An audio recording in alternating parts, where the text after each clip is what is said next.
Hello, and welcome to State of the Arts, a series dedicated to highlighting different art and cultural events happening here in Tucson and Southern Arizona. I'm your host, Lauren Roth, and I'm joining you from the University of Arizona Mall, where every year in March, this place transforms into the Tucson Festival of Books. Apart from the changing landscape and rising temperatures, nothing says springtime in Southern Arizona like the Tucson Festival of Books. The annual event attracts thousands of Tucsonans, authors, and bookworms from across the state every year. There is something for everyone, from author presentations for adults to scavenger hunts for kids. I'm joined now by the festival's steering committee co-chairs, Teresa Shore and Kim Rosbrough. Thanks for speaking with me today. You bet. Thanks for having us. I'd love for you to share a little bit about the Tucson Festival of Books and how it came to be. It's in its 15th year of an active festival. It started as an idea of the Viners, and they pulled in their friends, and people came.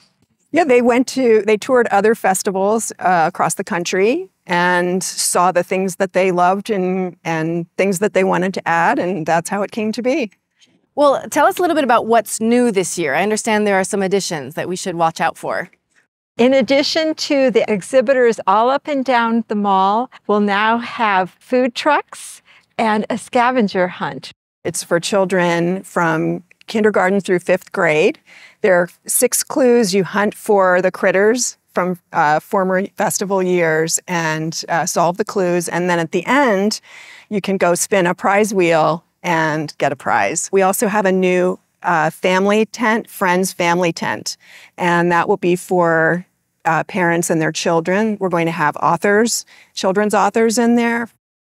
Is there anything else that you recommend people do as they come to the Festival of Books, perhaps for the first time? Sure. I would say our new executive director, Wells, likened the festival to a street fair. And it really is. There's something for everybody here. So if you haven't been before, it's fun just to wander. So I'd love to hear more about those great authors. I know the Tucson Festival of Books is a huge attraction. Talk to us about exactly what makes it such a draw and why it's so successful. So we've had J.A. Jance to every single festival, and she's just one of our treasures. We're lucky to have her, William Kent Kruger, lots of authors, and then with the election year, there's going to be some panels with authors that write political books, and those should be quite interesting to people. I'm really excited about a couple of authors. T.C. Boyle is coming again, and also Abraham Verghese. So there's something for everyone. Our authors love coming because they say we treat them like rock stars. They feel like rock stars when they come to Tucson. I'm curious what sets the Tucson Festival of Books apart from other festivals. For one thing, it's free. It's totally free to the public, which is just great. It gets people that have never been to the U of A campus out with an opportunity to see great authors, eat food, have fun. I think another thing that sets it apart is that we do raise money through sponsors and through Friends of the Festival, and we donate some of that money to literacy programs in Southern Arizona. So there's that impact as well. We run the festival with 2,400 volunteers over the weekend. That doesn't include the prep work beforehand.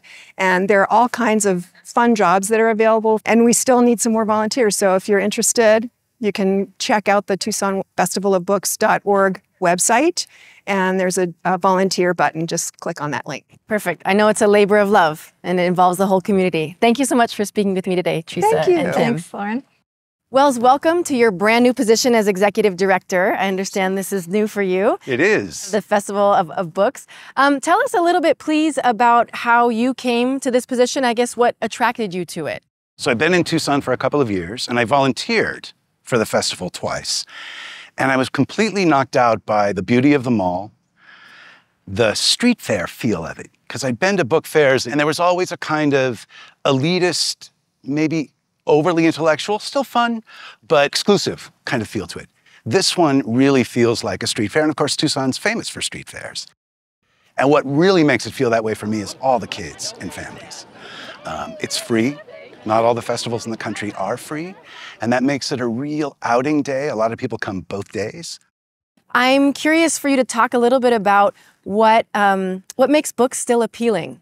I think they ought to be, but it's true that there have been trends and naysayers along the way who have said that books are less in style, or they favor electronics and the other opportunities that we have to get our literature.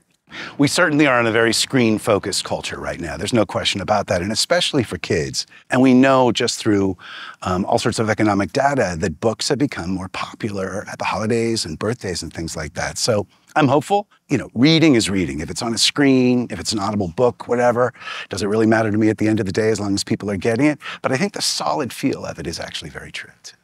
A lot of people talk about arts organizations as families. This is definitely a family, and you instantly feel it when you're here. Part of it is that street fair part. Part of it is that there's so many actual families here as well, so it's really fun.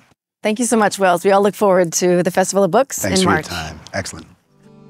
This year's Festival of Books will be held March 9th and 10th, right here on the U of A Mall. There will be presentations, activities for all ages, and of course, books for all literature lovers. Thanks so much for joining us today on State of the Arts. I'm Lauren Roth, and we'll see you again next time.